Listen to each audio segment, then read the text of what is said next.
Hey guys, I'm Shark, and in today's video we will be doing the Ultimate Advanced Fizz Guide for Season 13, where we'll be going over everything from the best combos to win lane and stomp team fights, summoner spells, build option, rune options, how to play the early, mid, and late game perfectly, and what place to look for, a dedicated low elo section to help you climb out, how to not get outscaled, how to translate your lead, a ranged lane matchup guide, and we'll be covering every single lane matchup guide and how to win it. So yeah, this guide basically covers everything.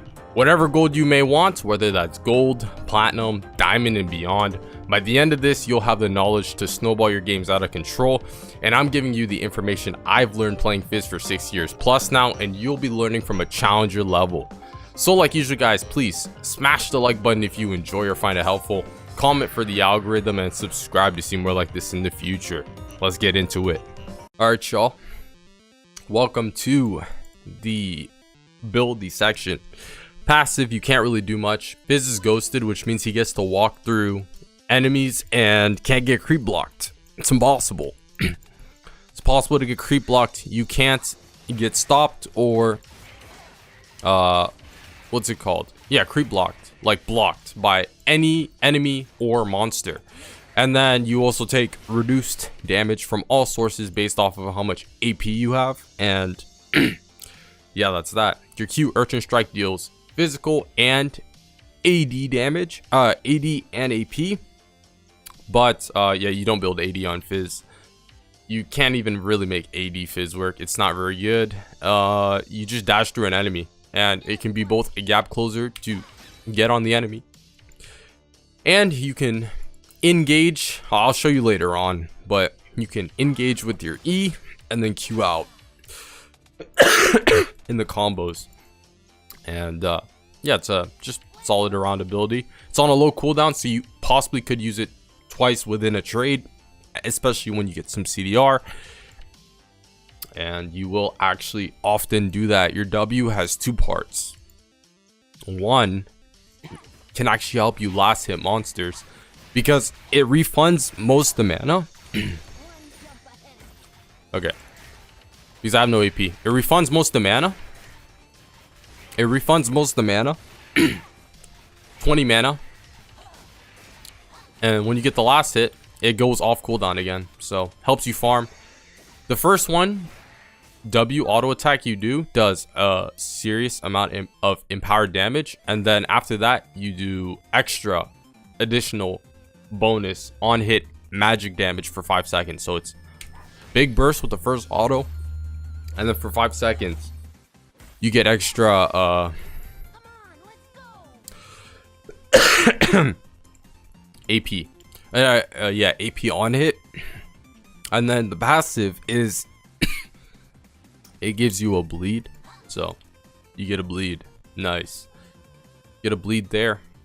All right, onto your E. Your E, basically you go into the air for 1.5 seconds, flopping down, dealing an AoE. It's really good in team fights or where enemies are clumped up. And then if you double E, it lowers the radius but does the same damage. But some of the times, honestly I'd say most of the times, the better at Fizz you get, the more you have to do it. You have to double E, so that way you give your enemy less time to react, and you can just hit them with your E. Because if you go this, they're literally gonna flash away. Like if that's going to you know, be the all-in trade that kills them, they're gonna flash away before your E hits them. But then you can outplay it by E and then flashing. But we'll show that in later combos. And you're untargetable, so things like Ignite, Zillion Q will still go through. Things that are already placed on you will still deal damage to you, but anything that's a projectile or skill shot, Fizz's E dodges. So it's one thing to note. And when you flop down from your E, when you don't E twice, you actually slow whoever's in the radius. And this is your most damaging spell, so yeah, you will max it first. R has 3 parts. One is Chumbi, which is minor damage. I forgot what this is. This is, I think, called Gumby, but this is like the medium damage and medium radius. And then there's Megalodon, which is most damage and biggest radius. It's really situational with these R's. especially if you're in Fog of War.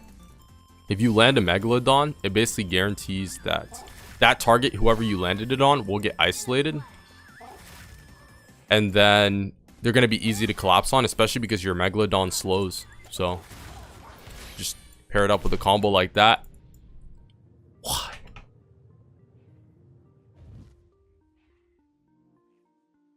Chumby and Megalodon knock away enemies who are within the radius. And yeah, basically isolates the target. So no matter if you landed on a tank or carry, it will deal AoE and probably hit the rest of them. So we'll cover that in later combos. Another combo you can do is QR, so that way you make your R less predictable. But yeah, we'll cover that later on. And the skill max order is REWQ. There are some times where you can put there's some moments where you can put 2 points into W at level 4, because at level 4, if you put 2 points into W, that will actually do more damage than just putting 2 points into E, because of how the damage is spread and how your E doesn't give burst until later on as you build more items. But generally speaking, it's E max because it gives you the wave clear and the burst. W because it's your next damaging ability, and then Q last because you only use it as a gap closer. Credits to Low Analyst for making the combos and tips and tricks video. Credits to them in the description. But yeah, to go over the combos for Fizz, you in lane, the most simplest of combos is going to be auto W, which most of the time you're just going to use on a minion. And I mean, some melee matchups where you're able to just get into range, and when they look for last hits, that's the combo you'll hit them with. It's a mini trade and you back away after you do that. Next combo is the Q auto attack W, which insta procs electrocute. And I mean, generally speaking, you'll pair that up with an E to either escape or re-engage back onto them. But I guess it didn't cover this. But you, can proc it under tower, and you won't tank a tower shot because you'll just E out at the last second, and it deals a good amount of burst. And yeah, there are the notes that you can E forward to finish the enemy off if they're within kill range. But you got to be careful, because once you use your E, that's when they can all in you, especially if they're a lethal tempo user like Yon or Yasuo. Yep, works when you're close to an enemy. Auto attack WQ, but this just seems kind of suboptimal because you'd probably lead with your Q, auto attack, and then W, then use your E. But I mean, it might just be the same thing, assuming that they're positioned like that. Next combo is the WQ flash. Oh man. Reason you W before the Q is because it will empower your Q due to the fact that it's just an auto attack. And yeah, this combo is good at finishing opponents especially. And then the combo after that is the E flash. It's an animation cancel. And this is like a really nice animation cancel that will basically get you some sneaky kills. And then talking about the R, you can animation cancel it with your Q, so that way it's harder to miss, and it's easier for you to land. Gives the enemy a smaller reaction time. And then there's also the R flash, which I mean it's solid. There's just many approaches you can take, and sometimes there's not a one combo fits all situation, but I mean there will be a most optimal combo, definitely. You can use Zonias while you Q dash. Kind of useless, but baits them out. Q damage still goes through, but it's just, I don't know a situation where you would ever do that. Oh, actually, this situation is like the exception, but the only exception other than that is if you're waiting for your E cooldown to come back up. Then that would work. And then there's the E2 with Proto Belt. E mid-air, and then you Proto Belt last second, so that way you can land the E. It's a combo you can use with the Proto Belt build and helps you gap close from really long distances. RQ auto attack WQ. Yep, pretty simple combo. It's one of the all-in combos. But I hope this video shows the R EQ, or I hope the video shows R E auto attack WQ ignite. That one is a better all-in combo in my opinion, because it leaves them no room to flash away. But yeah, this is solid. Leading off with the Q. For sure. E flash WQ ignite Proto Belt Zonias. That could work. Yeah. It's just the E flash combo. Definitely. Team fights, it guarantees that you get onto their back line. And assuming you're fed enough, it's like a guaranteed one shot, because you can get the damage off.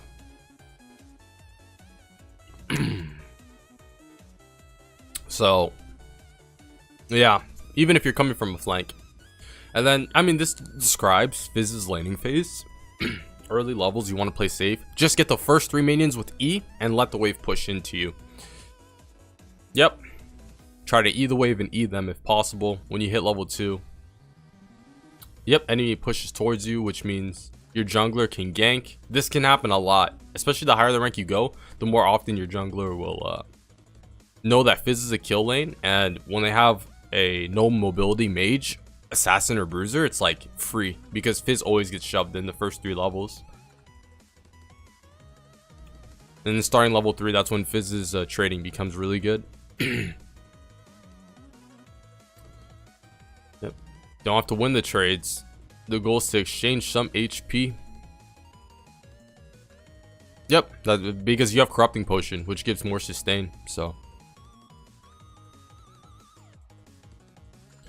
because Fizz usually has a higher chance to get a kill when both have, well, when both have low HP. Definitely. Because he has his E, which negates a lot of tower damage and ability damage. So yep, there's many situations where if you play it well enough, you can win fights when you have like half the enemy's HP. Alright. It's hard to play against a good Fizz player, because they are never afraid to engage under tower. Facts. You can use your E to get out.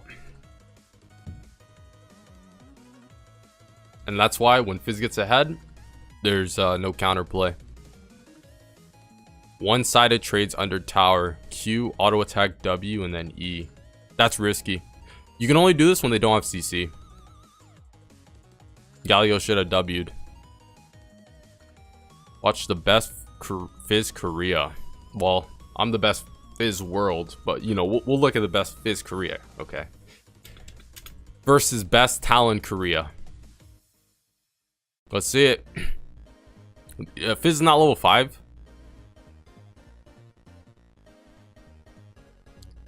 Fizz is not level 6. And regardless, you limit test enough, can still tower dive the Talon. And Fizz's roam at level 6, as we all know, is really good because he has his E, which makes him untargetable to tower shots, so he can E at the last second. And Fizz is like a Kiana. Roaming means a lot more than getting 1 minion wave. If you lose 1 minion wave to get 2 kills bot lane, it's worth just to go bot lane. Yep, power Fizz when he's ahead.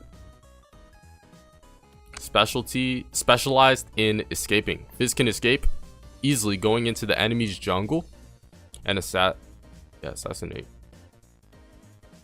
Definitely. It's just all assassins can do this well, but Fizz especially. Fizz is great at skirmishes, so join them fast. Definitely. Fizz is really good paired with a Rek'Sai, Lee Sin, Elise, Poppy, Jarvan 4, any gank jungler where your 2v2 is unmatched. It's basically game over. If they play it right, zero counterplay. But that's more of a high elo thing, which is why Fizz is strong into certain comps, but with certain comps and weak with some. But especially in the lower ranks, you can just stomp a lot of the time like this. They think you're going for the cannon, toss a shark at them, and then all in them under tower. Happens even in Challenger because it's just the name of the game. Hit ult. Let's see. Hit ult where the enemy doesn't have vision. Huge tip and trick. That's how you become a lot more consistent with it. Use terrain to make it hard for the enemies to see your ult. Yep. Just like the last tip. Nice and clean.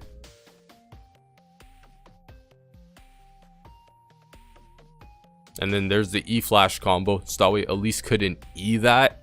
And shows that there's no counterplay.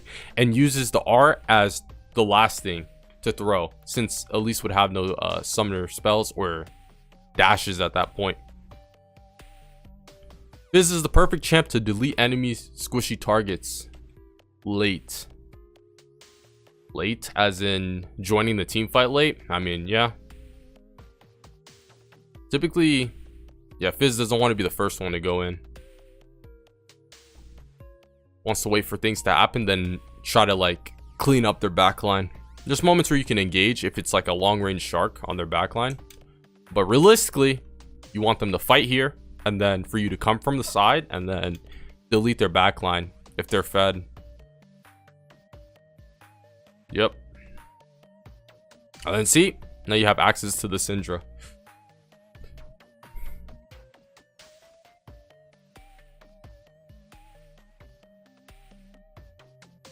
There's the E flash combo with the Zonius. I think this is a Penta.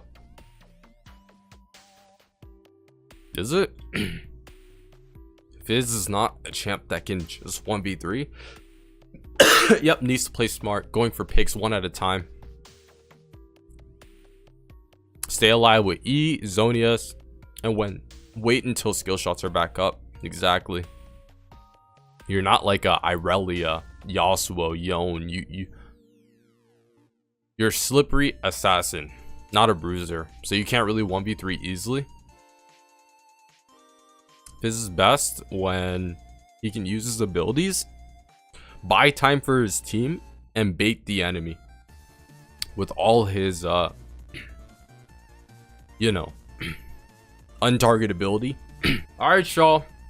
As for items, literally every game start corrupting. There's some weird Fizz mains that will go D ring with 2 potions or refillable with Dark Seal, but corrupting potion is the way to go. You trade a lot, or you're taking a lot of damage in hard lane matchups. You need the sustain, you need the mana, you literally need it. There's no other item that's better. You could say D-ring scales better, Dark Seal scales better because it gives AP, but Fizz doesn't scale. He needs the lead, he needs whatever gives him the most fighting power early game, which is corrupting potion. So I'm being honest, every game you should take it. There's no 99.99 other game where you can take this or that. I think everyone at the top level, they'll agree with me. Corrupting potion is a must. When you recall, your first recall will either be 350, it will be 750, or it will be 835. Or sometimes it'll be 650. Most favorably would be a Dark Seal or Dark Seal boots. It's like most common.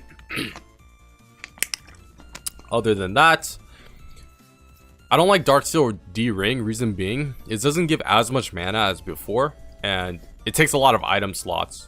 So you might need to sell it like at the 15-minute mark, which I just don't like. I usually prefer the Dark Seal Amplifying Tome start because it's versatile. You can go Ludens, Night Harvester, whatever with the Amp Tome. So Dark Seal Amp Tome boots, Dark Seal boots, Dark Seal Amp Tome.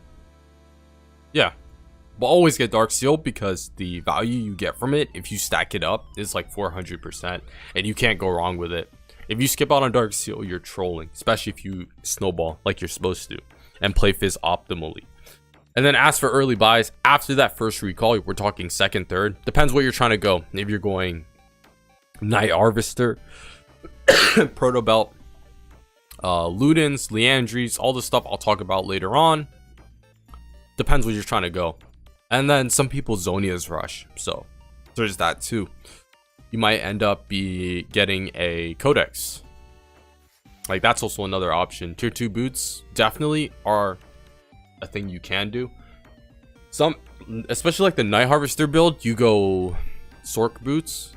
Lucidity boots, I'll say it's pretty standard for Ludens. Yeah, Ludens, Leandries. Yeah, for those mana builds, Lucidity boots seems to be best. Sometimes with Proto, you actually have to go Lucidity, but realistically, you can go Sork boots and just play the Glass Cannon one-shot Fizz build. But it's your preference. Literally, this is the standard build. Okay, I'll explain it now so that way people don't get confused. Proto Belts and Night Harvester are the best builds at getting a lead and maintaining a lead and not throwing it. Ludens and Leandries, it's good at once you get the lead, staying with that lead. Oh wait, why is the timer still there? And then stomping that lead throughout the game, and then taking less recalls and just stomping them throughout the game because it gives mana, so that way you can stay on the map more, if that makes sense.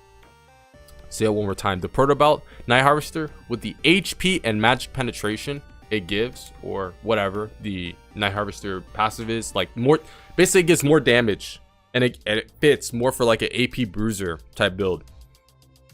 It's better at getting a lead because it makes you stronger at just fighting in general, and maintaining the lead, as in you're not going to throw that lead because you have more HP and more fighting stats than Ludens or Leandries. But with Ludens and Leandries, when you get that lead, you can just keep pushing it forward because you have the mana and you have the ability to just, you know, keep pushing forward because you're not going to run low on mana or resources, and you can take recalls where you have like 3,000 gold in the mid game because you just stay on the map for so long with the mana. But if you get blue buff, then it solves the problem if you have Proto Belt anyways. But that's besides the point. I like Proto Belt the most. I think it's the best. Proto Belt with Sork boots, and then Zonia's Magice situational. Ludens, Lichbane's pretty solid, so that way it gives you the haste that you would want from the Lucidity. And yeah, boot choices. Literally, sometimes you actually have to go Lucidity boots in this build if you if you have the gold amount, especially if they're more on the tankier side of things, because Sork boots are best against squishier teams. Lucidity boots are better against tankier teams and the teams where they have more CC, because then your flash is up more and your E is up more, so you have more slipperiness. As for which warding token is best, Stealth Ward, in my opinion, should be your go-to for the first couple minutes.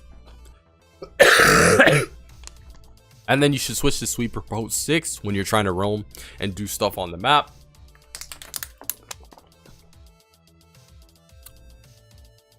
Let's go over the Mango Fish build where he goes, what's it called? I mean, that's some of the times. This is like some of the times where he goes. Typically, it's just a Ludens or Leandries. And then he goes into Magic Pen Boots, Not magic pen boots, lucidity boots. Sometimes he goes lucidity boots before he finishes Ludens, but typically it's not. He just goes to Ludens. After that, he's snowballing, so he gets Magi's, builds into Zonia's, goes Lich Bane, and finishes it off with Burst. Variation. This is basically Proto Belt version 2, and I mean, it does work. You have to get magic pen boots with this build though, because you don't get magic penetration from Night Harvester, so you need sword boots to give you some extra damage, and it's actually pretty solid, and it's guaranteed extra damage. So I think it's not bad, but Proto Belt is definitely more versatile because it has an extra gap closer you can use to either run or re-engage. All right, and then I think I covered everything. Weird options. Nostr's Tooth, you're a burst assassin, so auto attacks isn't really a thing you do. Cosmic Drive is actually pretty good at the late game when you sell your sword boots or lucidity boots. It's a good alternative because it gives you movement speed, which is what boots gives you. When you're full build and want to sell your boots, Cosmic Drive is the best thing to go because it just gives you all around just the best well-rounded stats. The movement speed, ability haste, all of the above. Magi's you can go, gives you a losing condition. If you're 8-0 and you buy Magi's, if you die, because you died and lost Magi stacks, that literally could be the reason you lose the game. Versus if you just go a needleless rod, and even if you die, you still have power within the game because you didn't lose any AP. It's your call. And what you try to do, I just say you're more consistent if you don't go Magi's, but to each their own. Everfrost, I don't really like because Everfrost is good if you have a teammate that will go in with you and follow up with you. And Fizz, I just think of him as a selfish champion, needs the burst, needs the damage, needs all the utilities. That way he will just never throw his lead and then pop off always. Riftmaker doesn't work. The Omnivamp is pretty much useless. And yeah, it's just there's better alternatives. Morello Nomicon, you don't really want to go because you need the burst. And it's better, you don't apply it well. Like ADCs will be attacking everyone in a wide range of AoE and such. Like they can spread Morellos or Executioner's Calling really well. Fizz, not so much. And you want other people to build it, but if you have to, then you have to. But it's like the last choice. You really don't want to. And yeah, that explains the item section. As for the runes, these are the most standard runes you can go. Electrocute, Sudden Impact, Eyeball Collection, Treasure Hunter, Triumph, Cope de Grace, 2 adaptive with armor. Why did I say Shaco? Fizz. And yeah, as for variations you can go, there is the option to go Zombie Ward. You get Sweeper, and whenever your enemy places the ward, you sweep it. And you gain additional adaptive force every time you clear one of their wards. But Eyeball Collection does give more AP in the end, and it's just more consistent. Instead of Treasure Hunter, Ingenious Hunter works because it lowers the cooldown of your items. Zonia's Trinket, Sweeper, lowers the cooldown for every unique takedown you get. And Fizz uses Zonia's basically a lot, so lowering its cooldown just helps a lot. Relentless Hunter can work, but usually Ingenious Hunter beats it in win rate, just because Relentless Hunter you don't need as much as you would need Ingenious. And then the last thing you can do is Ultimate Hunter, but it's overkill since your arc cooldown's pretty low anyways. So as for the secondary, you can go Triumph Tenacity if they're heavy on the CC, especially if you're playing against a Galio mid, someone with CC. The Tenacity can save you and give you enough time to Zonius. A Clarity, I don't see anyone go, but yeah, it won't make a difference compared to Cope de Grace, which gives you the extra damage. And other than that, you can go Inspiration, go Biscuits for the mana, if you're going Protoball especially, or Night Harvester, and then Cosmic Insight, which gives you Summoner Spell Haste and Item Haste, which is both good. You need your Flash and Ignite, and you need your Zonia's off cooldown a lot more often. But other than that, Time Warp Tonic works. It's been these two runes right here, they got nerfed over time, so people have shifted more to getting Perfect Timing and Cosmic Insight, but it is more of a preference thing. Or you can even go Futures Market if you want to hit item spikes quicker. But yeah, that's the secondary rune. And then for the bottom, this is literally the only thing you can change. Adaptive Force gives you more AP, so you can punish people more early game with the extra AP you get. There's the extra attack speed, and then ability haste, which in my opinion is better later down the game when you want to spam your E more often. Might be the difference between you living or getting stunned. And then armor against AD, MR against AP. Overtime, First Strike. This page, everything got nerfed. First Strike got nerfed.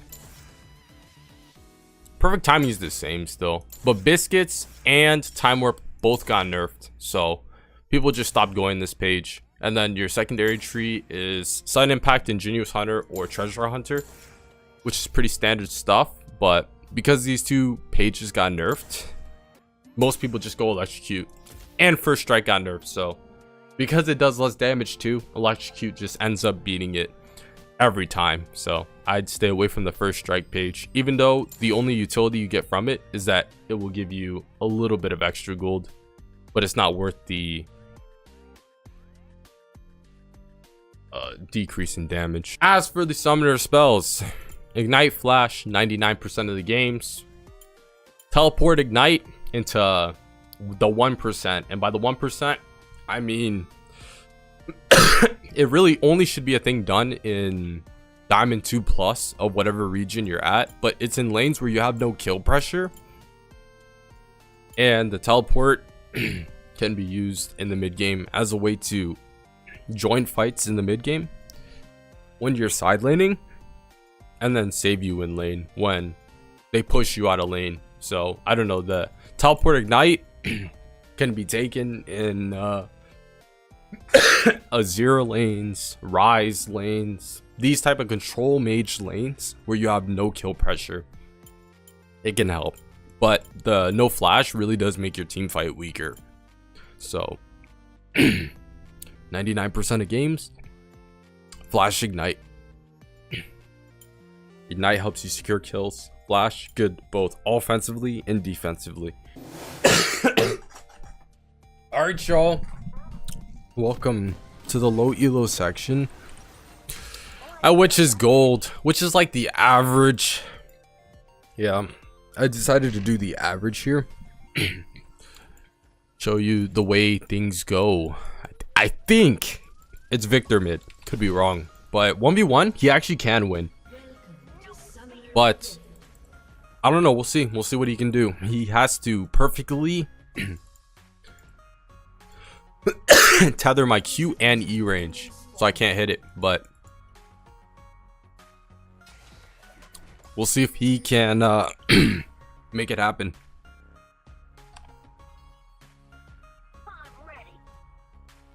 Is there no ward here? Should be.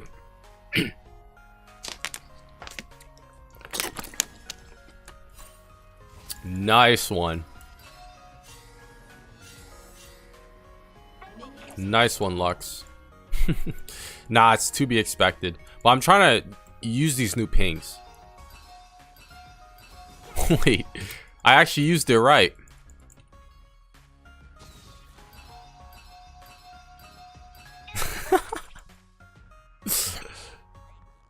Okay. What? It's Zarath mid. I've never seen that. Or, I mean, I've never seen a Victor support. That's garbage. But, can I? The Poro Fester thing is not working. This is literally a gold game. But, hey. It's probably what you guys experience, am I right? Basically, look, you just get shoved in. Either wave, Ezerath. Cue me. Boom. Look at that. He pushed the wave even quicker. We hit level 3 and then it's actually going to be hard for him to all-in us. Or for us to all-in him because he has barrier. See what we can make happen. E again. Okay, he went W and not E. That it's like a minor mistake because I can actually hard engage on him here. Oh yeah. It's like I'm scripting, but I'm not. It's because Zerath's Q is so linear. Just literally walk in the opposite direction at the last second. But it has to be straight. Boom. He thought I was gonna walk back because I always did that. He should have flashed, and I could have E-flashed. What's this guy doing? Thinking he can recall on my face? I flash Q, W empowered auto attack for the kill. It's a little advanced. Because that's such like an uncommon combo, but it's because he took that one tower shot at level 2, which dealt 200 plus damage. It's like, alright, let's just slam B here. It's like that. I tell you, any rank below Diamond 2, they make mistake. Well, okay, I'll say below high plats where it starts. They literally make the mistakes. Like you just have to do things. I was literally farming until he did the mistake that I went in on. That's literally all you have to do. Farm consistently, even on an assassin in a way, and just wait for them to mess up. Whether that's overextending in the side lane, you know, they step into a jungle with no vision. They mess up. They always mess up. I'm trying to go for a mini trade here. Oh, that's a good one. I thought he was gonna hold his E, but basically we want to get shoved in here. Want to get shoved in here and then try to freeze it, so I have more room to trade. Perfect.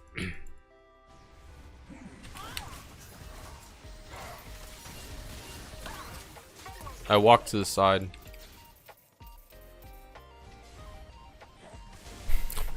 He's so upset. I'm literally scripting his Q.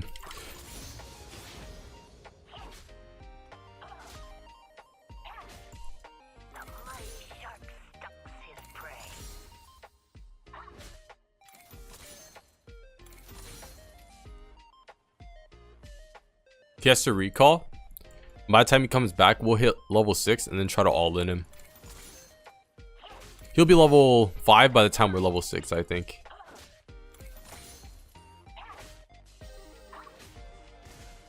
I don't really care about my HP. I'm more worried about my mana.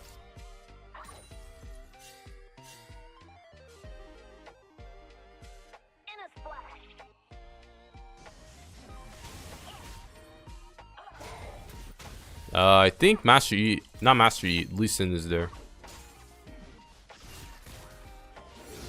Yeah, I literally could have all-in'd him there.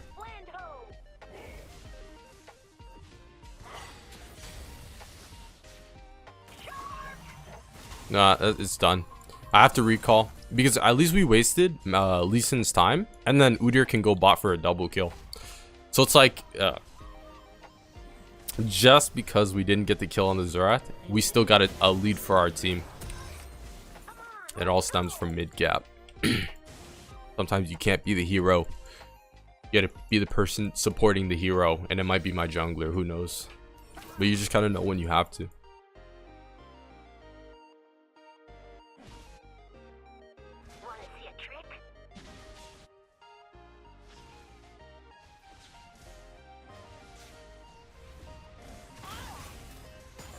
He's gonna try to throw a W.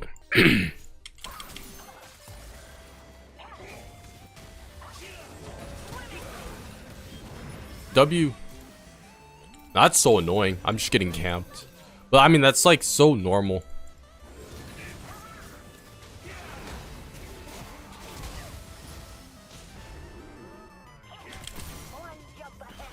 There we go.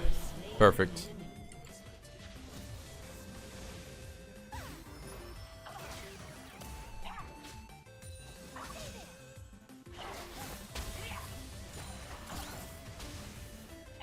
I think I can still dive him. I need my R. Oh wow, support roam.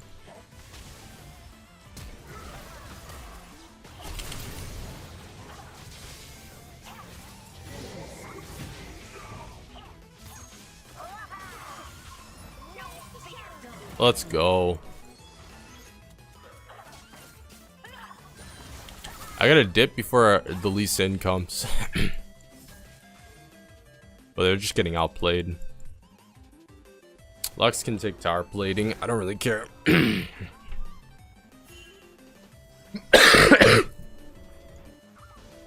We take those.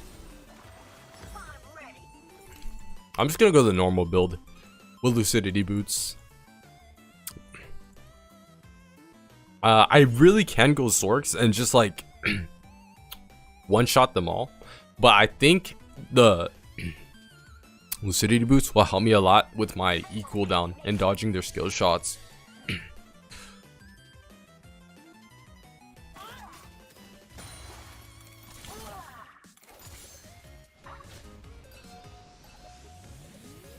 Oh, that was a good one. That was a good one. Hey, hey. I wait to see where the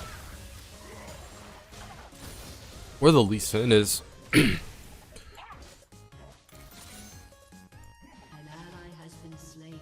Or I can just roam.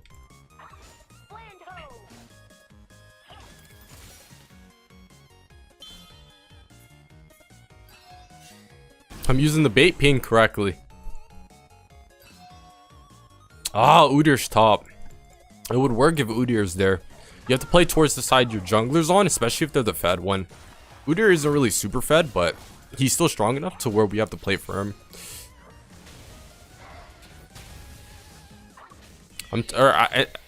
Honestly, at this point, I think I'm just gonna look for the dive on Xerath here.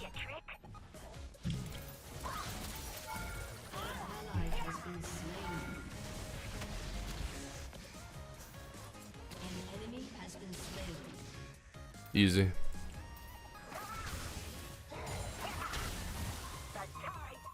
Come on, stay in lane.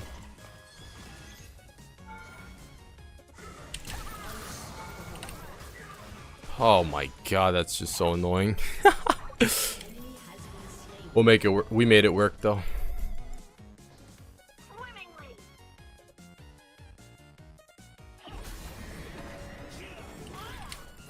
Knew it. And literally, we're getting camped and such.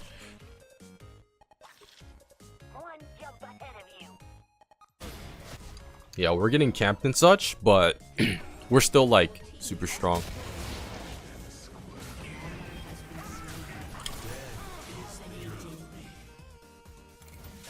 Get the cannon. Ooh. I had to.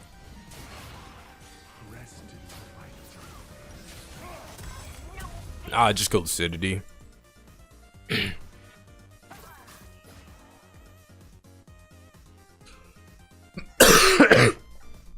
Alright, we'll take it.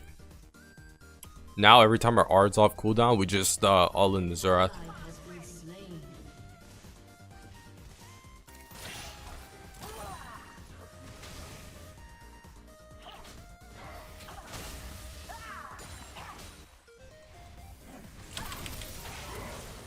I'm still gonna all in this.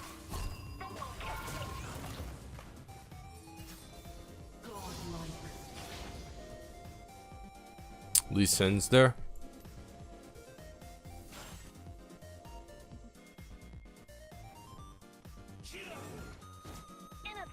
Alright. We'll just look for the dive bot.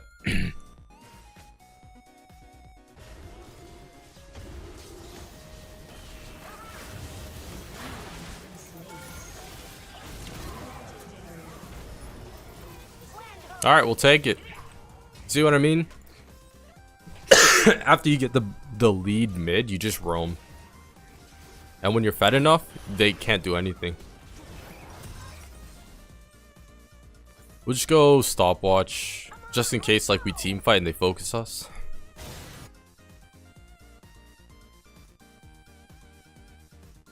It's good stuff.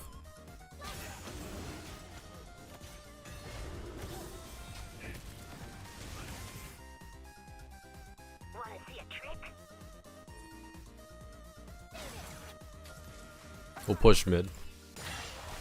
But Yorick's here with me. Honestly, that's not bad. He takes tower platings and I roam towards drag.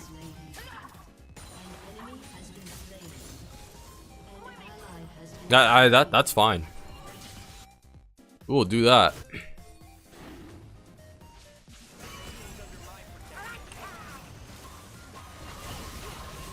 That's so annoying.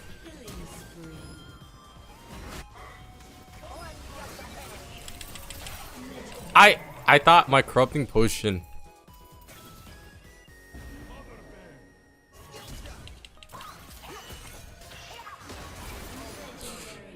I thought my corrupting potion was on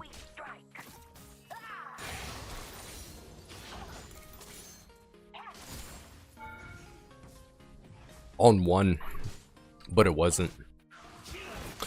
All right, Yorick takes another tower mid, and I take tower plating bot.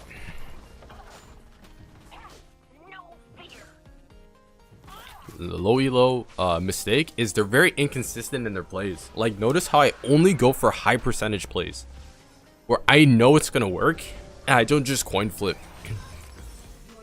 Usually that comes with time and like just feeling the game, but you get the hang of it.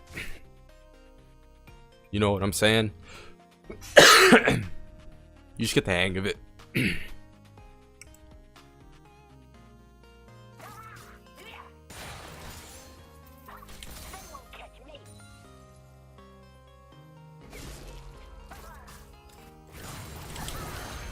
I need to buy time until my abilities come back up.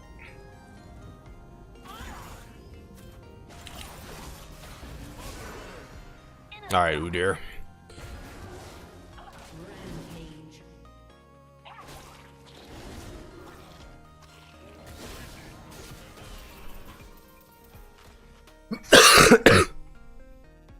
Renekton is their most fed member.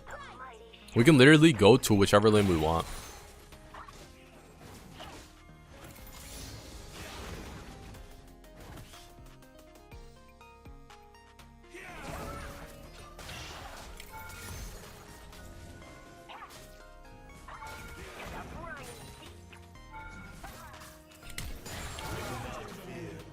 It's worth. We got red buff.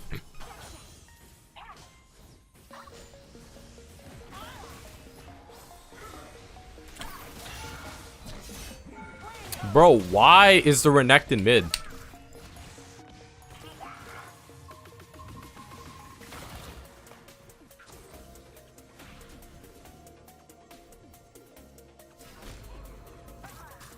I feel like these are the same annoying games you guys find yourself in though, where you're getting camped, everyone's like on you, and like I'm showing you, you literally, if you play it correctly, will never die as Fizz. You just have to play it right and know what to look for, and then you'll be good. Oh, Hex Drinker, sweet. We might have to go Zhonya's into Void Staff.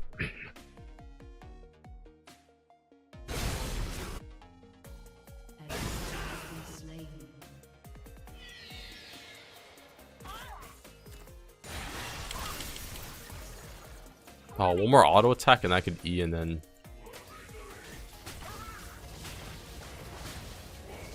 Oh. It's not good. Alright. This is ridiculous.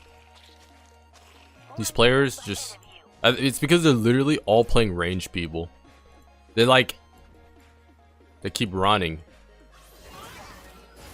Yeah. They like literally... No, it's not gonna hit. Oh, it did hit.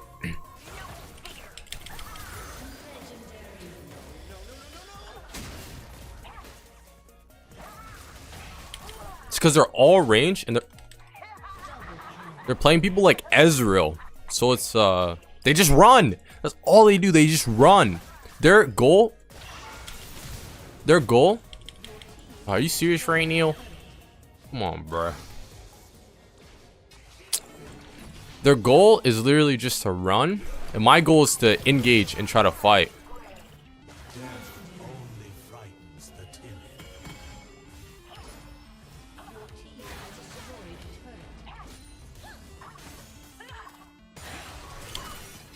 Alright, I'm recalling. Let us, what? What do we do? Build Zonias and then go, what? That's perfect. I guess we go Lich Bane. Why not?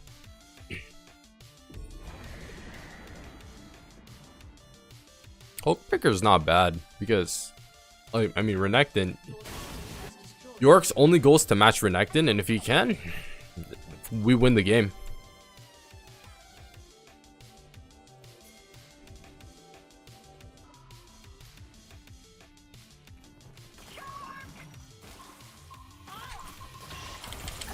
There you go.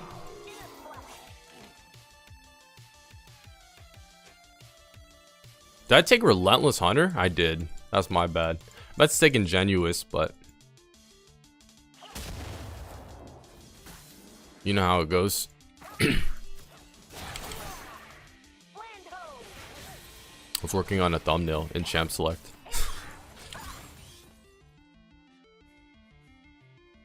Taking camps, so that way I'm ahead in levels.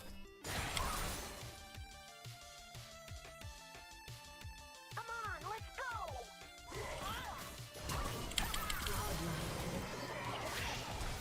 Shut down.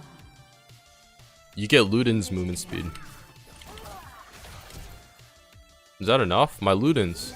Let's go.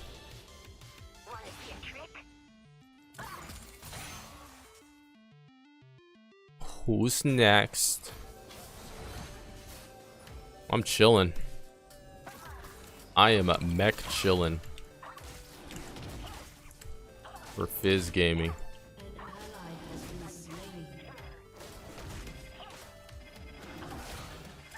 No mana. No, we should be fine. Just take the fruit. He's gonna try to Q in that bush.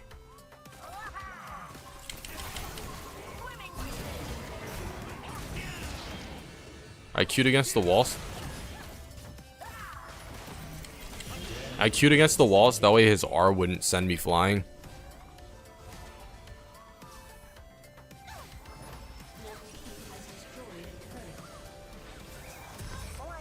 So fun. So fun playing Fizz when you're fed. There's literally no counterplay because you have your E. Like, no counterplay. I don't know how to say it. This is like the only champ who can do this too. I don't know, maybe because Zed has to land his Q. Yone has to land his Q in a way. Same with Yasuo. This just seems so easy.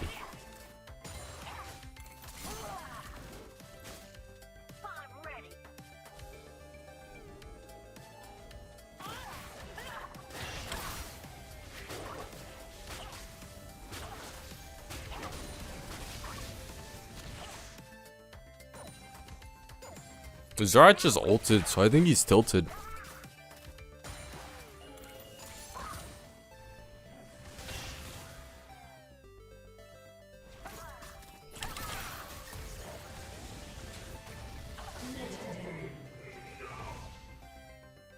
I'm not.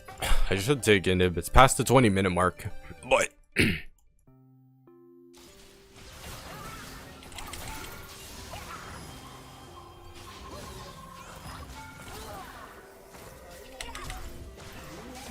It's kind of fun. It's kind of fun playing this game, you know? It's like, I don't want to end.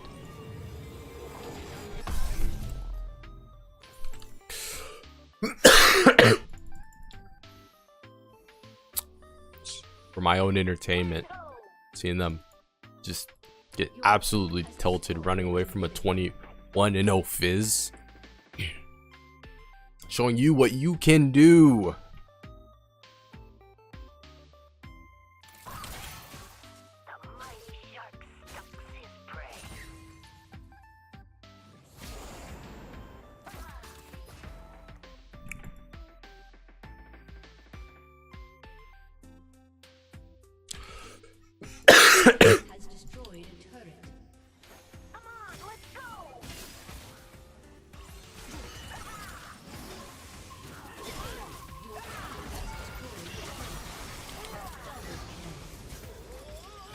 Alright, GG boys.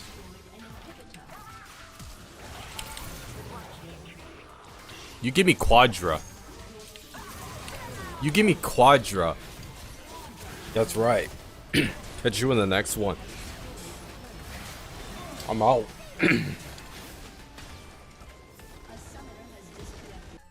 Alright, y'all. Gonna be showing you a proto belt game. Gonna show you what's good with it. Playing against LeBlanc. Showing you how to pop off. Those are the runes we took. Went for biscuits because it gives mana.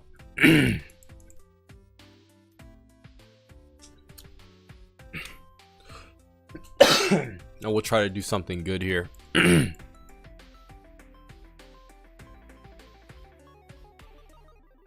So yeah. No fear. Minions have spawned.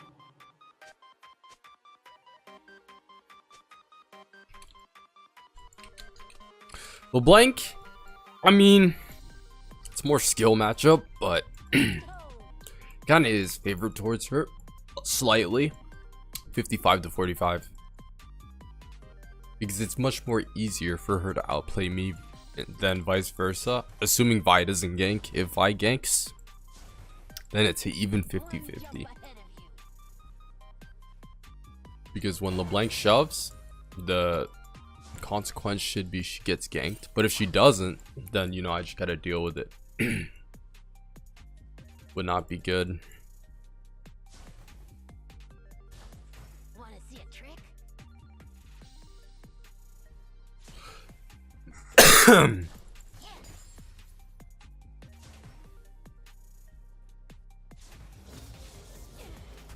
She's gonna try to W.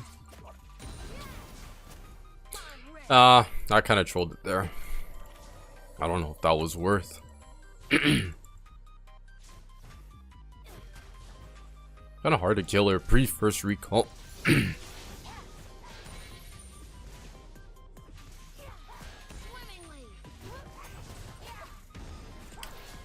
You have to play off her mobility.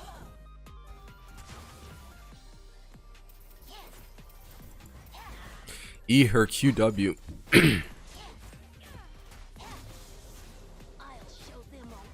And she's gonna try to E us when we try to W on top of her. Yep. But we're outplaying her.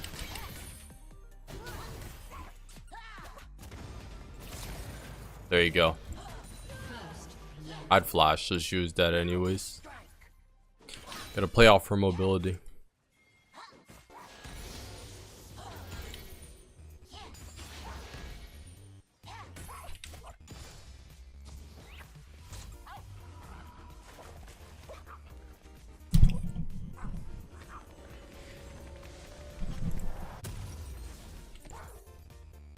They won't catch me. Yep.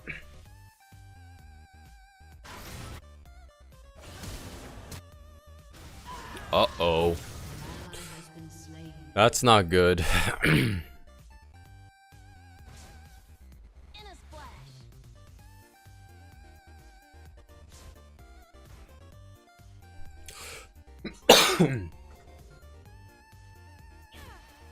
Now that we have no, how did that land? We have item advantage, so it should be doable to win.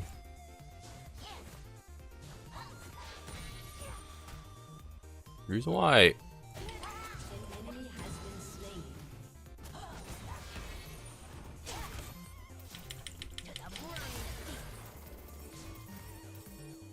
this lane is kind of difficult in a way.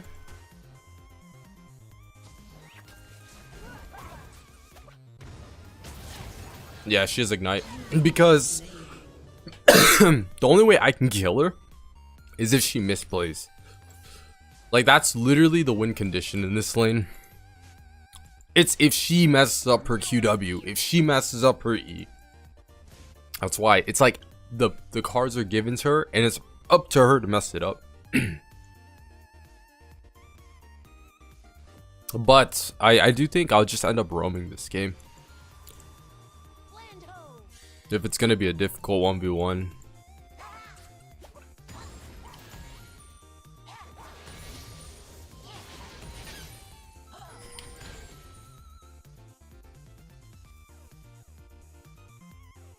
One jump ahead of you. Let's go bot. See what we can do. Oh.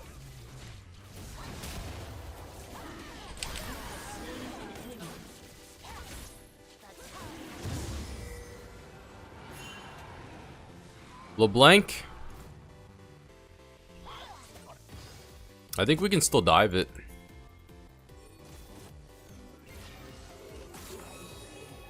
Hit the wave. Hit the wave, my friends.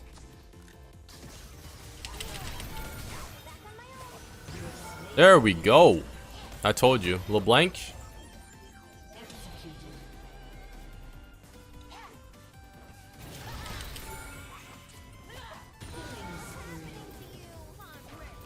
LeBlanc can farm mid. That's not a cannon. Oh, you have no I have double buffs for chilling. LeBlanc can farm mid. I'll just end up roaming. I told you. In these type of lanes, you just kind of have to adapt.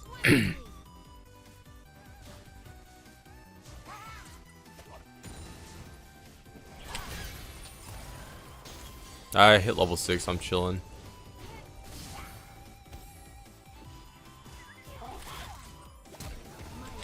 Nice one.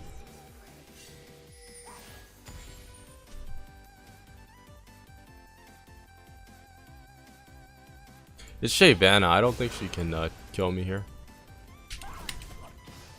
Yeah. Told you. So because she's not level 6. If she was level 6, I would back away because she could eat me.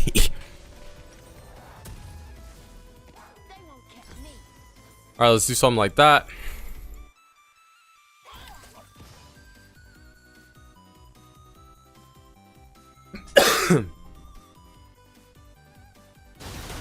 Ball lane gank again, sweet.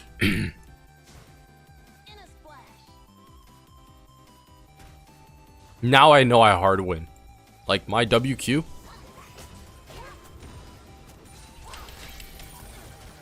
I win. Oh, she has a level on me, but even regardless.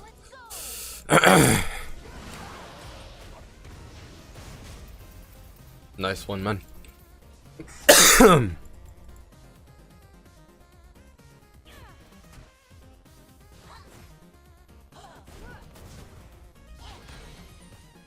show them a watery grave. I have R.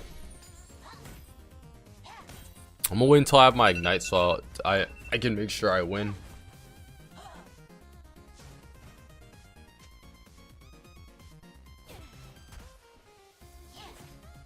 Now we strike.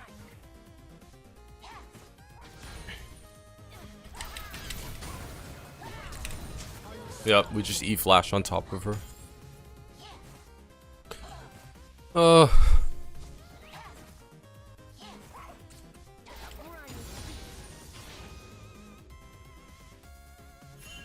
I can take 2 tower platings. Shyvana's bot. An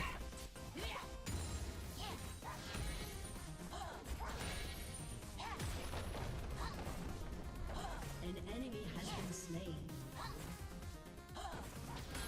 No fear. 2 tower platings.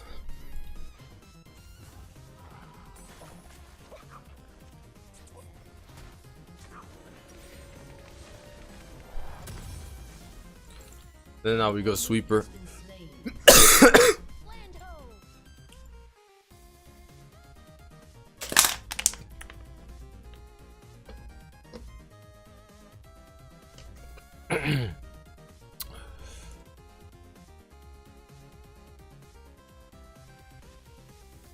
One jump ahead of you.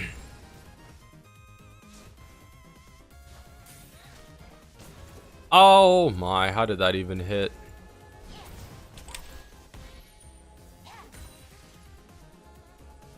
The tide turns. I do want to roam though.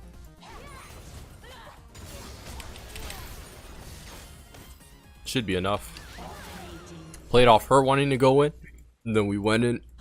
Wanna see a It's literally off her place. Like, I can't just go in. Otherwise, she can outplay me with her W and E. She's like, her kit is perfect for outplaying mine.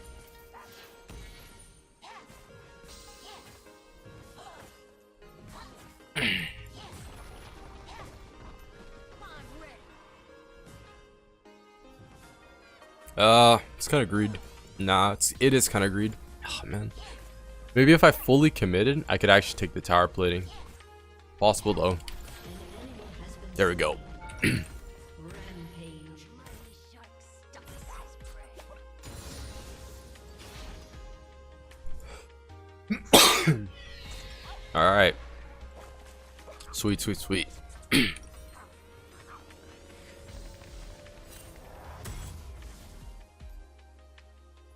Swimmingly.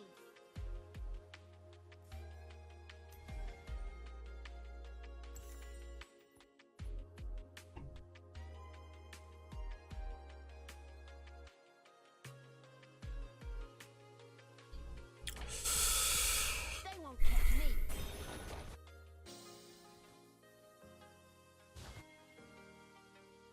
Sona. Sona with tier. I'll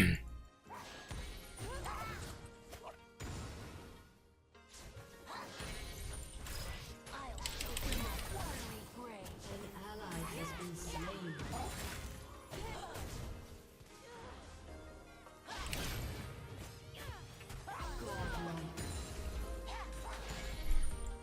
We're unstoppable with Proto. An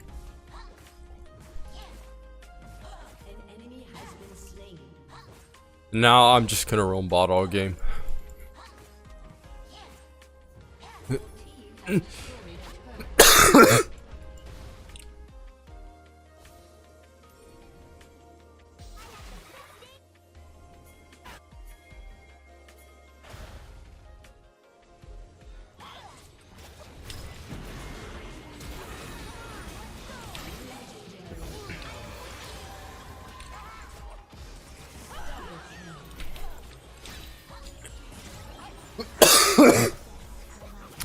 Mid defeat. All right, let's get Magi's. So I actually feel very unstoppable. Your team has destroyed. So we will go Magi's. Land ho.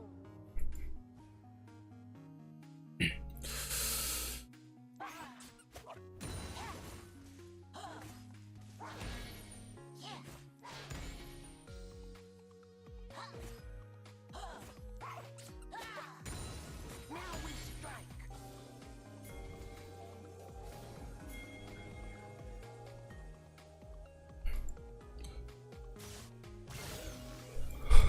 Let's go, Sona.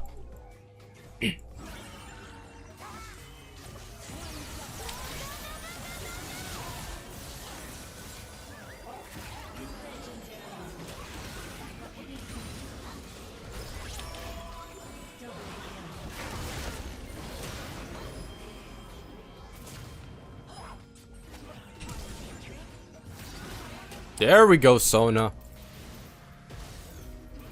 It's the teamwork. It's the teamwork.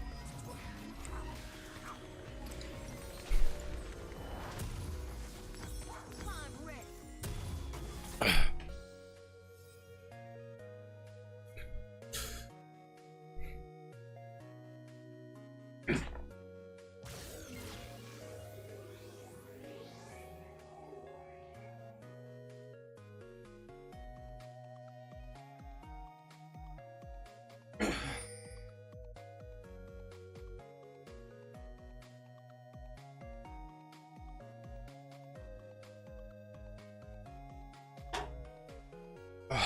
All right.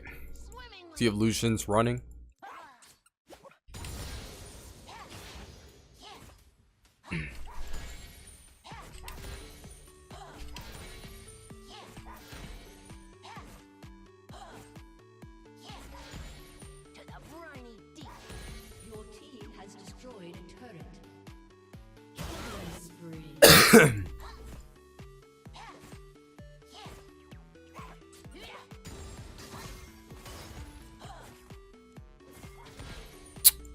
won't catch me.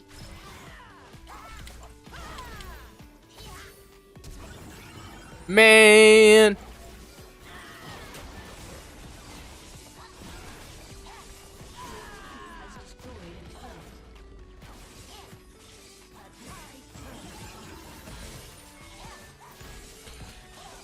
It's the proto belt Fizz. That's why they're just so tilted and triggered. No, her fountain saved her.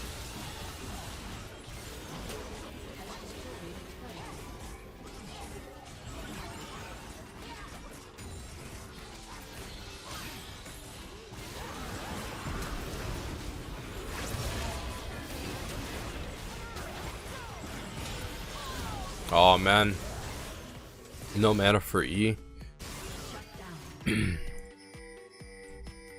Come on. Nah, it's not gonna happen. My Medjais. We still should be able to win. We should all got a group as 5.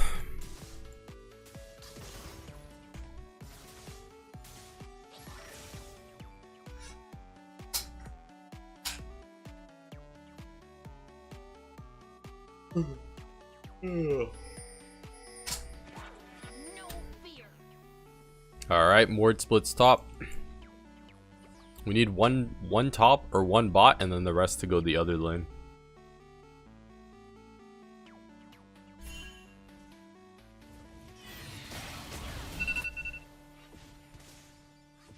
Mighty shark stalks his prey. Unstoppable.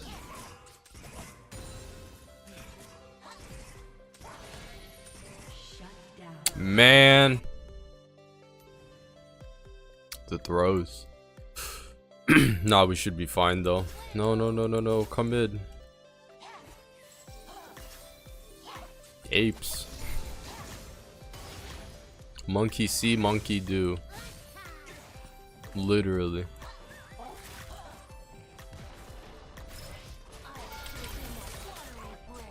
They see one person engage, they all engage.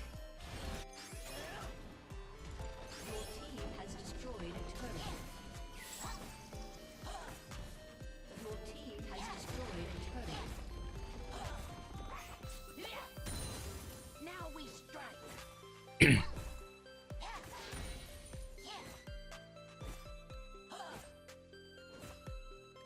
Your team has destroyed a turret. Your team has destroyed an inhibitor. And just like that, Your team I think that should be the game. has destroyed an inhibitor. Catch you in the next section. That's the protobell section for you. I'm out. We just gotta wait for the super minions to come in and not throw. Yep, they need to fight here, otherwise they lose. Aw, I wanted Yumi to W the Lucian.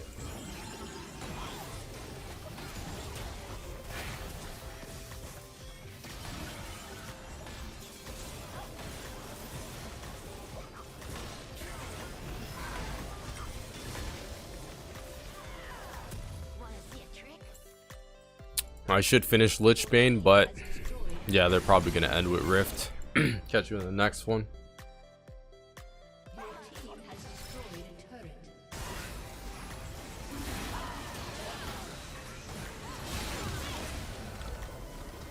A summoner has Hey guys, I'm Shark. Welcome to season 13, where woo, another season. Basically no changes, I'm being honest.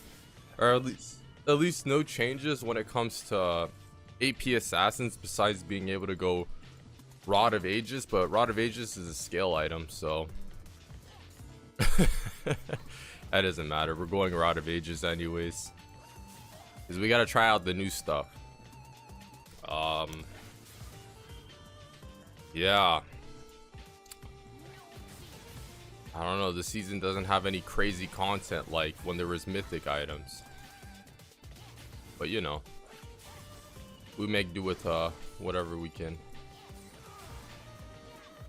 Make do with. Playing against a Yasuo with exhaust. Just gotta make sure you dodge all his Qs. Harder said than done, but that's how you win this lane.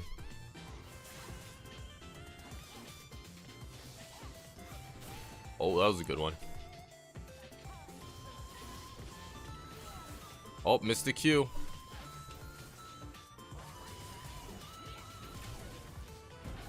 Yeah, he couldn't do anything there. Flashed on top of him with the E. And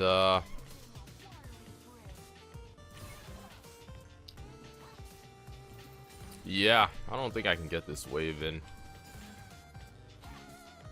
It's worth to try to get it as far as possible away from my towers, so that way I don't lose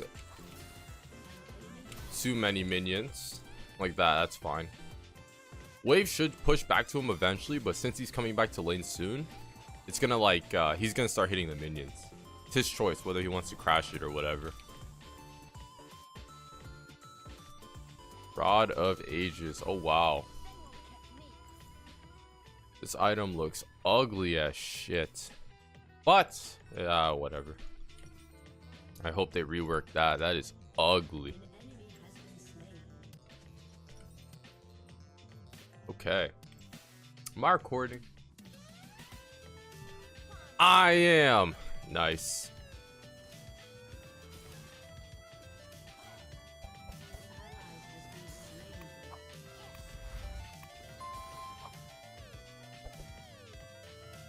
Oh, thank you, Kindred, for giving Yasuo a red buff.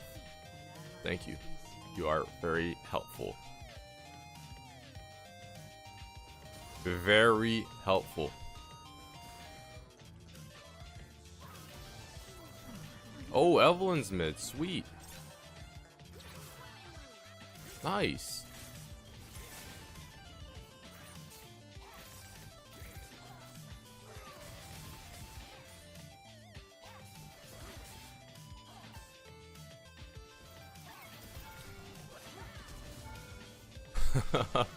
I hit him with a fast E combo. All right. Yeah, recall all the way back there and lose 2 waves of minions. 2 waves of minions and a tower plating. Go on.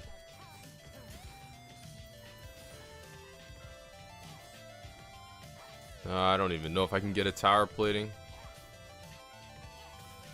I think I can.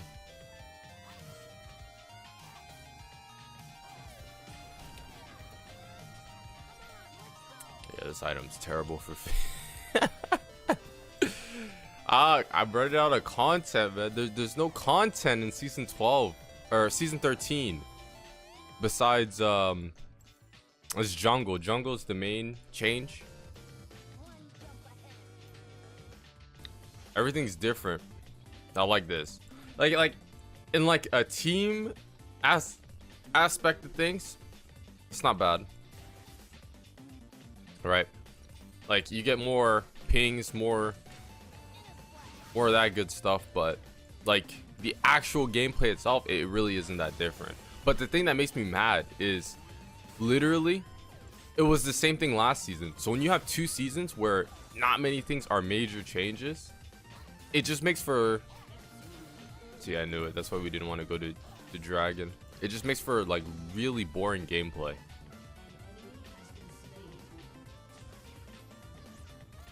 Where it's like, do I have this on indicator? No, it's just regular R. Okay.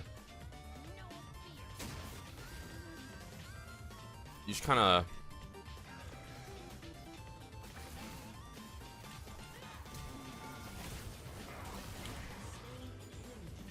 Oh, I didn't want Caitlyn to take it. I literally could have queued out. I just didn't want Caitlyn to take it because that's just annoying. I spent so much of my resource, you know. I'm not gonna let her take it. Kindred, get out of my lane, please. You fed my laner. Please. Please. Oh, yeah. Alright, whatever. You know how it goes. The casual players want me to be all fun and jolly. Woo, this game is fun. Nah, I can't, you know, like, I'm very friendly. I've never been toxic a day in my life, you know what I'm saying? Get the Kindred. I'm not even gonna bother trying to assist them. You know why? I want the minions he stole. I can't even get that. Nah, it's fine.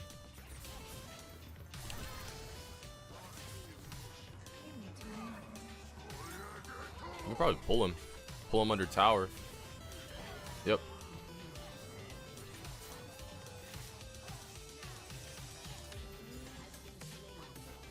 See?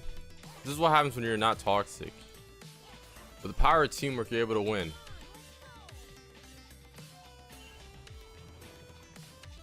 Power of teamwork, you're able to win like we just did there. So let's be a lesson.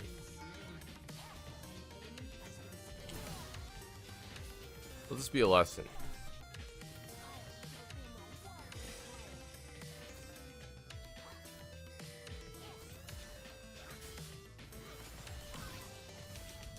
Okay.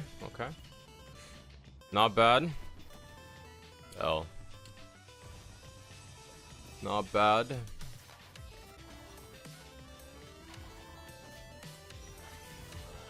This item here. Yeah. It's funny, I'd rather get tier 2 boots, but hey, we gotta get the new rod.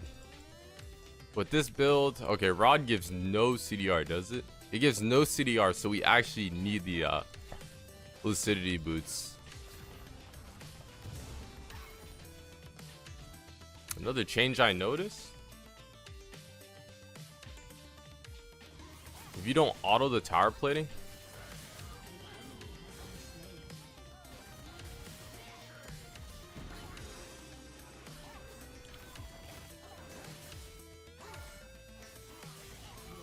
if you don't auto the tower plating and you're...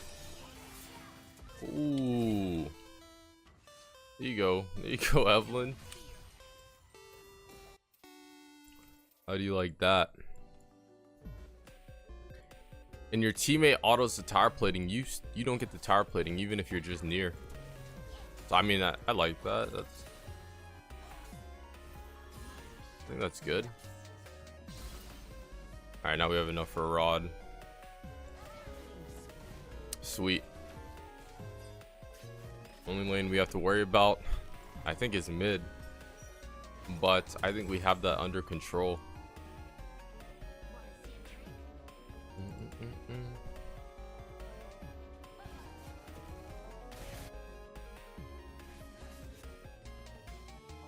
Can I vote? Oh, okay. If I ping on top of it, danger, that means no too. Yeah, okay. Nice one, Yasuo. I think he's kind of a little upset. A little upset.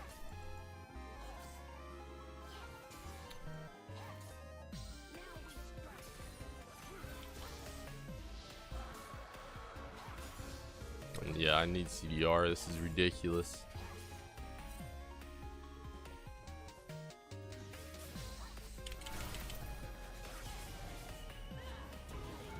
Yep. Had no flash, so was a guaranteed all in. Oh, we got bot lane spam pinging. No, it's the Kindred. Kindred's just really toxic this game. It's no joke. Okay.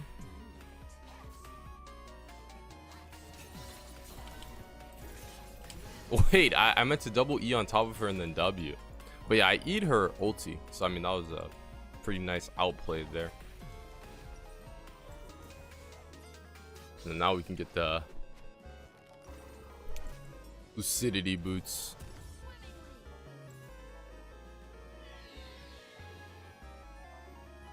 say Pike can come mid. And then place the Rift mid. Some tower platings.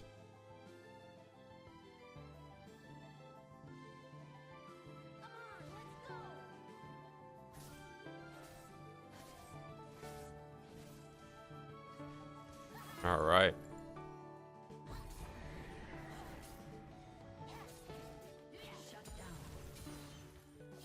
Even, it's funny, with AP Assassins, there really isn't that big of a difference with them too. It's kind of a bummer. Like, a couple of them can go Spirit Shojin, and a couple other of them can go like the new... What's the item called? Spirit Shojin. Hydra got reworked. There's like a couple of those items, but it's like the same situation with these mages. It's the same thing. Alright, we're just gonna try to dive him.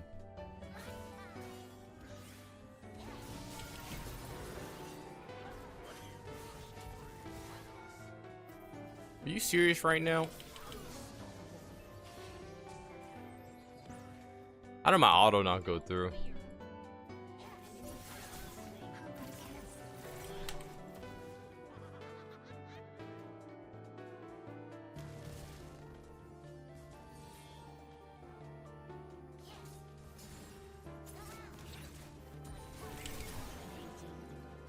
Okay.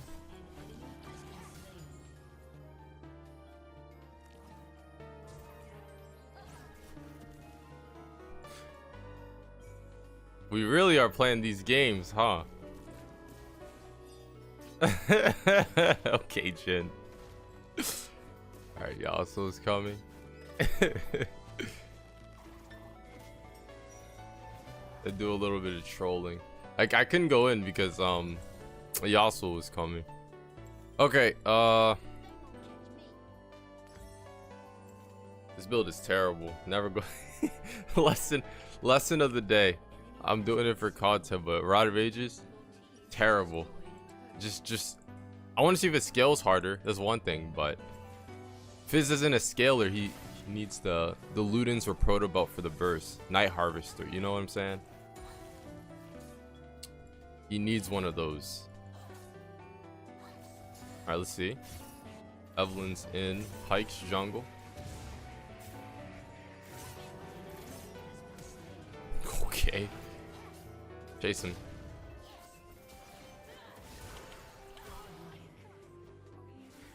I've never seen such skill in my entire League of Legends career.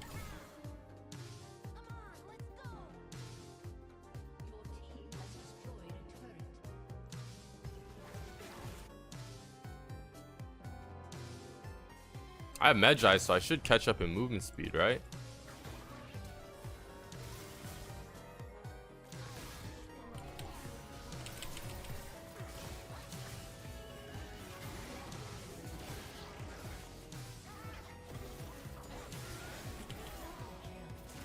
Double. Triple kill. Quadra kill. Holy shit. Okay.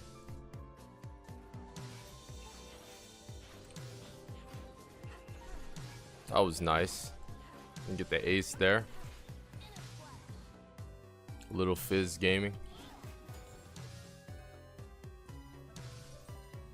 Trying to get Lich Bane because this gives CDR too. I mean, I'm being honest, Fizz doesn't even need to go max CDR. It's good if he's like really snowballing, but you just need like 20 to 40. That's like the sweet number. Because that gives you the option to use your E like twice in a team fight. Yeah. I mean, you know, the Ludens, Leandry's Lucidity boots, I mean, it's not bad. That's what I'm trying to say. Wow.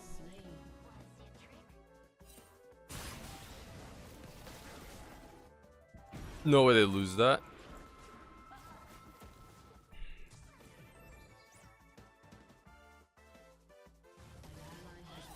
I literally have Lichbane and Medjai's. It should be impossible to outrun me.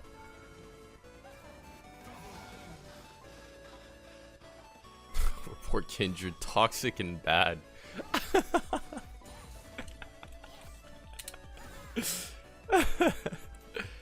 That's so silly. No, it's because in Champ Select, Kindred auto-locked Kindred jungle. Kindred was our support, I think.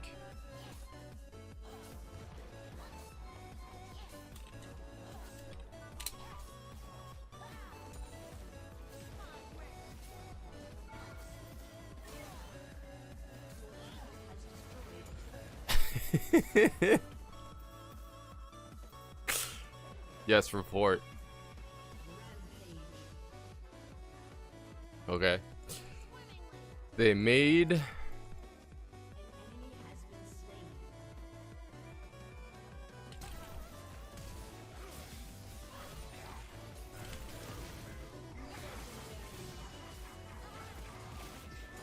Ow! Oh, the Fizz outplays. All right, no, they need to wait. Don't say GG well played yet, Evelyn. I can't control if they FF or not, but what I need is for me to hit 10 stacks on the Rod of Ages so I can showcase how broken this item is 18 minutes in the game when Rod of Ages would really be useful over Ludens over some burst. I really like the Krug's change though. Season... I'm about to become a jungler content creator. Literally season 13. Season of all junglers. And tanks. Yeah, junglers and tanks. They both got like reworked.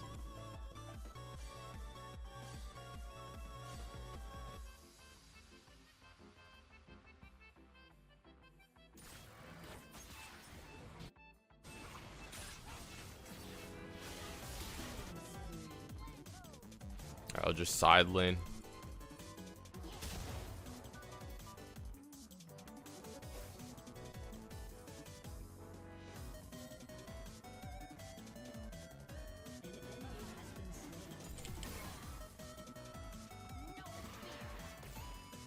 You see how fast I am?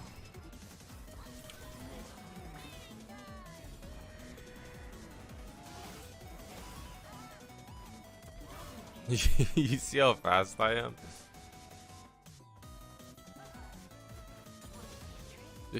500 something movement speed? We don't even have Cloud.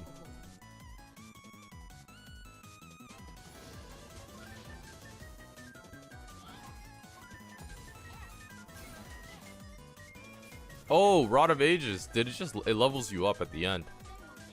Oh, Rod of Ages gives movement speed.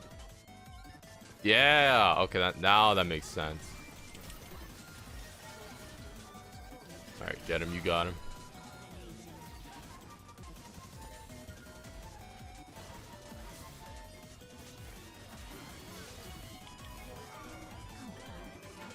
Nice one, Yasuo. Appreciate it. Okay, Pike. Really good hook. Alright, let's just recall and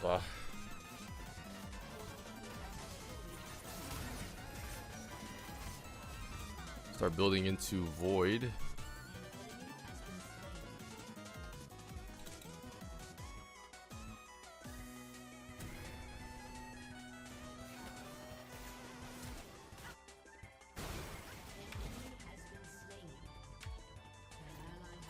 And just like that, I think that should be the game.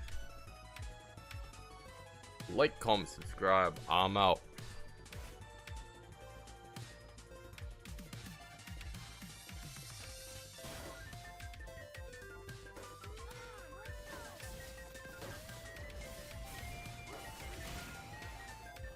Generino.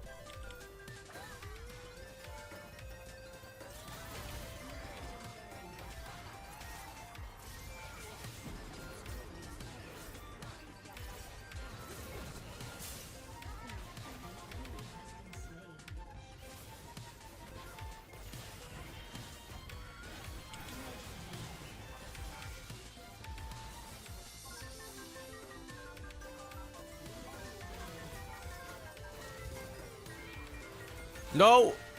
There we go. And just like that, I think that should be the game. Like, comment, subscribe. I'm out. Alright, y'all. This is going to be the matchup guide section. Or kind of. I'm just going to explain. Basically, what I think.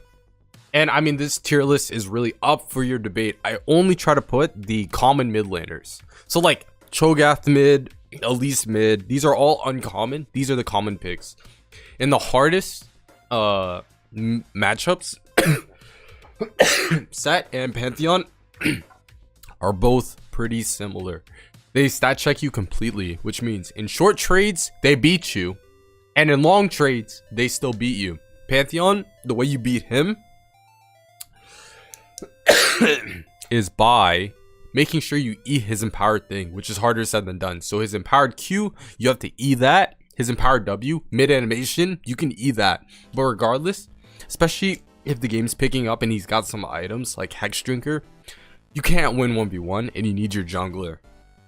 This tier list doesn't mean anything if we factor in junglers and what they can do for Fizz. Like if he has a Lee Sin, J4, these lanes are actually all doable, because when these hard lane matchups try to fight Fizz, if the jungler can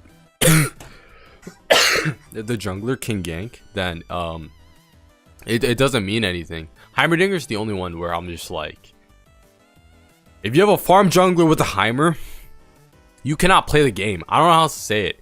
He'll shove you in and then like he just perma-has prio, and you never can roam or be the first one in the jungle fights, and it's like really hard. Sets, but let's go on top to bottom. Sets really hard too. Same reason why Pantheon's good. You go in, he negates your damage with W, and basically you're like just dodge the center of his W. If he's a good set player, he will hold his E for when you go in, E and then empower W so you can't dodge it. If he's good. If he's not good, then I guess the advice would work if you're gold under, or maybe even plat under, depends. I've seen some D4 sets that are terrible too. They just run away, or not run away, but you can just sidestep the W because they don't save their E for when you go in. And then he just stat checks you throughout the game. Even if he's even, he'll still beat you as long as he has like a couple tank items like Gore Drinker, Merc Treads, etc., etc. Because I'm gonna get like pretty repetitive if I keep saying have your jungler come mid, because that's literally all I'm gonna say for the hard lane matchups. Silas,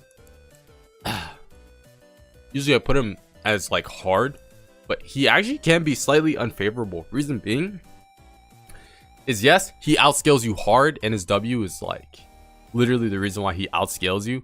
But for the first 10 minutes, you can actually solo kill Silas pretty easily. And if he doesn't give you the chance to solo kill you, you'll be able to always have prio in the 2v2s with jungles. Or just roam. Like, you actually have the ability to do so. Silas is pretty weak early on, and you always win. Whether you start W and shove him in, starting level 1, and then, you know, he can't fight at all. Or you get shoved in till level 3 and start fighting him at level 3. You win at level 3. You always will win. And typically as the lane goes, is Silas will try to minimize it till then, and it's your job to try to push the pace of the game. Azir, it depends on how good he is, but he'll just kite you out completely. Like, he stands literally outside of the range of Fizz's E and Q and can jab you at super long ranges. It gets annoying and it builds up, and if you get no jungler help over time, the Azir will just outscale you, and your farm will be like 40 and his will be 80, because he's the one that's range. He's the one that can hit every single minion, and you're the one that's struggling, getting harassed under tower. So it's hard. Lissandra, you can find maybe some moments to solo kill her, but realistically, if she Qs the wave and Qs you, and then when you try to engage in, she just W and then disengages. If you don't get any solo kills and it's even and even, she'll lock you down in the mid-game team fights and negate your damage. Like if you throw your shark and it lands on her, she'll just R. Like, it's a nightmare. It really is. Lissandra's actually really bad in the meta right now, because Victor, all these champs, Victor, Talia, Cassiopeia, all these control mages, they just destroy her. But against Fizz particularly, it's actually very hard matchup. It's very hard. Action, kind of like Lucian in a way, as in the better version of Lucian, can just disengage your damage, harass you, and push you under tower, outtrade you with his shield and E, and then outroam you with his W. It's a tough lane. Gragas stat checks you. The common trend with this list is they all stat check you one way or another. Akali's similar to Sylas. You can actually solo kill her early on, but she'll end up outscaling you. So you have to worry about that. And she counters you, like, just generally speaking. Fizz, you Q in. She'll E while you're mid-animation Q and then combo you up. If you use your E in the middle of the lane, Akali will R on top of you and you're dead. Like mid lane. If you use your E deep in lane, she will all in you.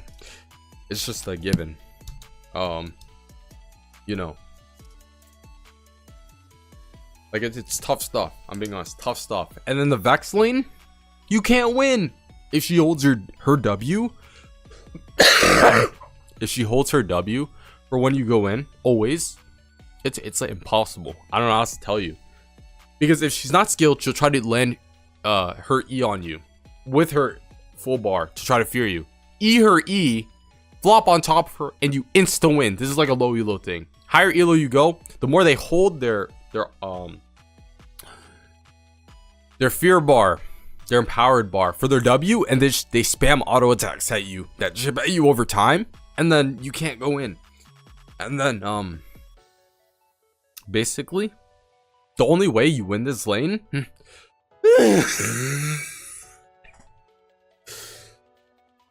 is if your jungler comes, because Vex has no mobility, so it's really easy for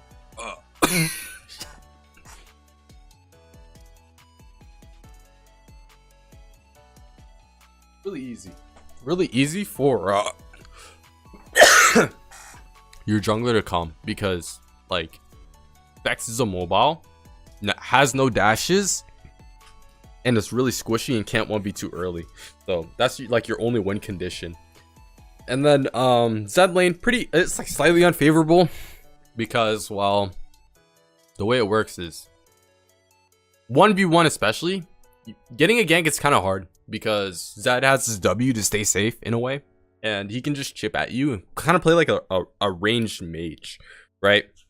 There's moments where you can solo kill him, try to E his WEQ combo, save your E for when he Rs, and then rush his Zonias. Get Lost Chapter, then rush Zonias, etc, etc.